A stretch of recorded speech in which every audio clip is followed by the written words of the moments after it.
In a world filled with chaos and uncertainty, find peace, guidance, inspiration, and wisdom with Abdul Fattah Adeyemi's official app.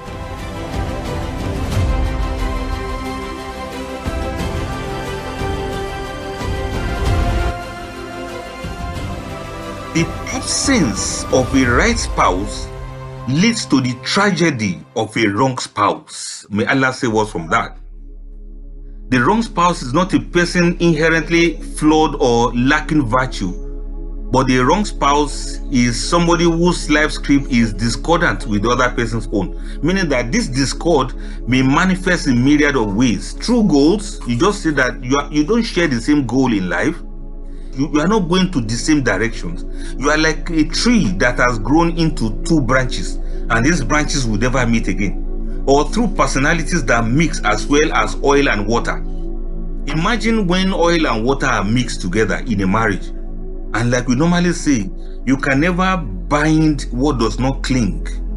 When you have chosen a wrong spouse, it's like a mirror that is reflecting back not just what is, but what could have been had the casting been different. You now begin to look at yourself and realize that, no, this is not who I am. This is not who I am supposed to be, and this is not who I set out to become in life. Allahu Akbar. I want you to imagine marriage as if you are watching a movie.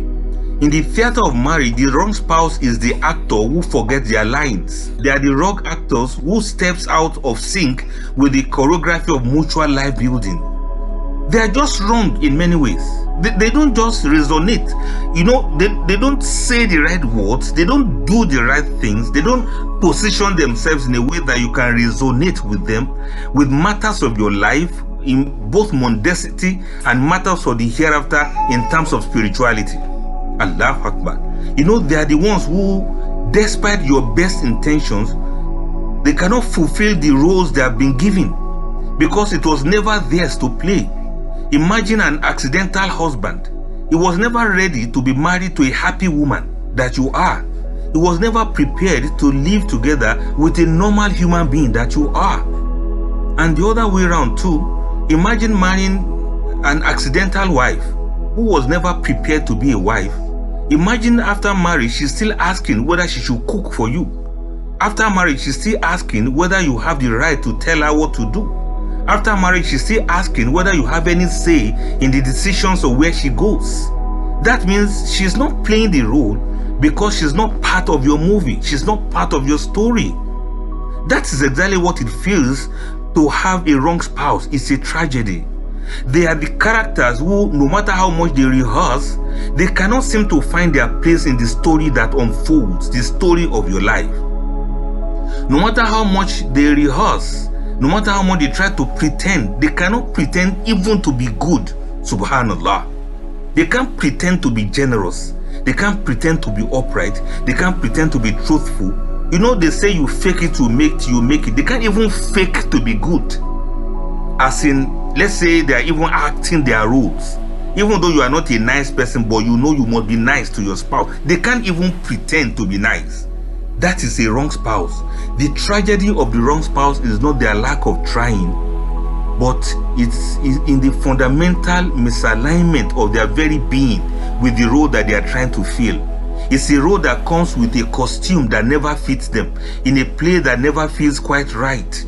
It's a part that is performed out of a sense of obligation, out of sense of fear, or the hope that perhaps with enough effort the feat will improve, or maybe the script will change, or maybe if we suffer a little more, we endure a little more, we suffer a little more, the performance will somehow become natural. They can't do it. They can't fit in. Everything is a sense of obligation. There's no that innate, that organic joy of being together, the organic act of being kind towards each other, or being merciful towards each other, that innate nature to be empathetic and sympathetic to each other. Rather, they become pathetic. They just can't do it, unfortunately. But the wrong spouse is also a catalyst for growth. It's a way to wake you up, because they are the challenge that prompts introspection and self-discovery. If not for wrong spouses, many of you will not discover who you truly are. You will take life for granted, and then you will not know what you're actually doing with your life. It is these wrong spouses, so they have their own advantage. Like one philosopher said, if you marry a right spouse, you'll be happy. Or you marry a wrong one, you'll be a philosopher. One way or the other, you gain something. If you marry a right one, you'll be happy. If you marry a wrong one, you learn a great lesson in life. They are the ones, by their very wrongness, they are the ones who highlight what is truly essential in a partner. They are the contrast that sharpens the image of what is desired and what is necessary for a harmonious life. The wrong spouse is the storm that tests the ship. They are the fire that tempers the steel and the friction that polishes the gem. Without hot water, really, the tea bag will not let out the flavor. Possibly because you married the wrong spouse. That is why you are beginning to realize who you are now. So rather than kill the wrong spouse, you should be happy that, well, both of you may have made mistake in marrying each other, but Allah didn't make mistake in making that person to be your trial and the source of your lessons in life that you never forget. In the end, the wrong spouse is a concept as much about the individual as it is about the partnership. What I mean by that is, sometimes each of you is the right spouse on your own, but you may likely be both wrong being together. Do you want me to say that again? Each of the spouse may be right on their own, but what is wrong is their being together. You are good on your own, and he is also good on his own. But for both of you, right on your different rights, these two right people can come together wrongly. It may be a wrong combination of two right people. That's what I'm trying to say in English. It's a reminder that the roles we play in each other's lives are not just about compatibility, but about the growth and fulfillment that comes from the interaction of two unique individuals. To see how two wrong people can come together to form a right relationship. Sometimes the two persons may be wrong on their own. Have you ever seen where crazy people marry each other? Husband crazy, the wife is crazy. But somehow when they come together, you just be surprised that they are just good together. They are just nice together. And there can be no relationship that's better than that for the two of them. That's not all. Look beyond the wrong. When these two wrong people come together, sometimes do you believe that they end up producing a right generation? They give birth to right children that would never want to be like them. They are going to be the description for their children of who not to be. They are going to be the model that their children will not want to follow. So the children will go the opposite direction and it will be better for them. Allahu Akbar. Allah is the one who brings the living from the dead, and he brings the dead out of the living. The doer of all he intends.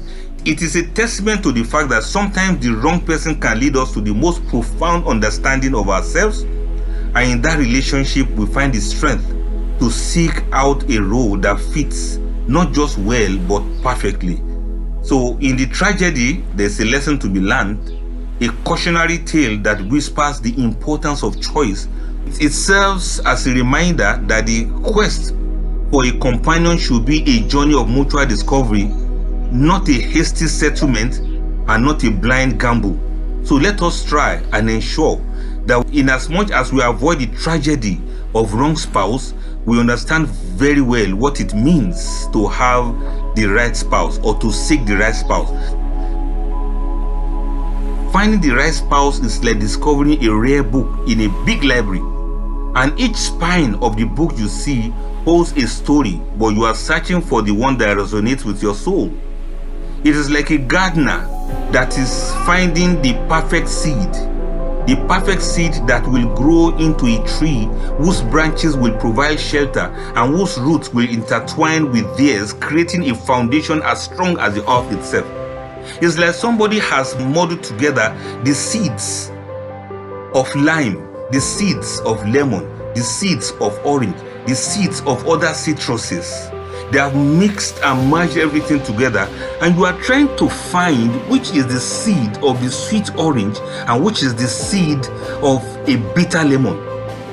And this is exactly what it is in looking for the right spouse. Which seed are you going to pick? Do you even know the seed when you see it? For a person that is seeking to plant a big tree that's going to bring the good fruit, you must also study the nature of seeds. You have to go and seek for knowledge. What are the seeds and what are the kind of things that come from these seeds? So that you don't go plant a wrong seed, water the wrong seed, nurture the wrong seed, watch the wrong seed grow, and then the wrong seed will begin to bear the wrong fruits for you. Finding the right spouse is like the blending of two unique flavors that together can create a taste that is exquisite and unparalleled. It is the unlocking of a door that leads to a path of mutual growth and exploration. It's the forging of a key that fits a lock, long unopened, revealing treasures that are untold. It's the creation of a recipe where each ingredient is essential and the result is a feast for the senses. It's like wanting to cook a special delicacy and being able to find the right ingredients to put them together. I believe all of us know that you cannot prepare a fried rice without rice. It's the finding of a companion for a journey where the destination is not a place but a state of being, the Jannah to Adeni of your own on earth. It's the discovery of a hidden path in a forest. You know, you are walking in a forest and then you see that there are 3 paths. One goes this way, one goes straight, and the other one goes to the left. And then you are wondering which of them should you go to. Finding the right spouse is like choosing the right of these paths and you ending up at your destination, not in another place entirely. It's the meeting of 2 minds that think as one and 2 hearts that beat as one. It's the finding of a compass that always points towards home, no matter where you are in the world. It's the finding of a partner who is both mirror and window. They reflect who you are and they show you a world you never knew existed. Allahu Akbar. May Allah grant all of us this kind of spouses and make our spouses like this. Allahu Akbar. It is like finding a partner who is both the journey and the destination. The person is your journey and the person is also your destination. It's a love that is both the map and the treasure. It's the discovery of a partner that is both the storm and the calm. A love that is both exhilarating and peaceful. It's the crafting of a story where each chapter is better than the last and the ending is always better than the beginning. MashaAllah. It's finding of a partner who is both the dream and the reality. The partner is your dream of a partner and the partner is also the reality of your partner. It's a love that is both fantastical and true. It is both fantasy and reality added together. Allah Akbar. Is the discovery of a partner who is both the challenge and the support. It's a love that pushes you to be your very best. It's the crafting of a partnership that is both a work of art and a work in progress. It's a love that is both perfect and ever evolving. It's the finding of a partner who is both the sun and the moon, a love that illuminates and soothes you. It's the discovery of a partner who is both the fire and the heart, a love that is both passionate and comforting. It's the crafting of a partnership that's both a dance and a rest, a love that is both dynamic and serene. It's the finding of a partner who is both the adventure and the homecoming, a love that is both thrilling and familiar. It is also the discovery of a partner who is both the question and the answer, a love that is both mysterious and known. This person is mysterious, this person is known, this person is hidden, this person is apparent, all at the same time. It's the crafting of a partnership that is both a song and a silence, a love that is both expressive and reflective. It's also the finding of a partner who is both the ocean and the shore, a love that is both vast and safe. It's the finding of a partner who is both the light and the shadow, a love that is both illuminating and grounding. It's the discovery of a partner who is both the whisper and the shout, a kind of love that is both intimate and exuberant, and it's the crafting of a partnership that is both the story and a history. It's the crafting of a partnership that is both a novel and a diary. That's a kind of love that is both a story and a record. And finding a right spouse is the discovery of a partner who is both the hero and the sidekick, a love that is both empowering and supportive. It's a kind of love that is difficult to explain, but it's a kind of love that you have to position yourself to discover when you find. If not, this love will walk past you and nothing's gonna happen.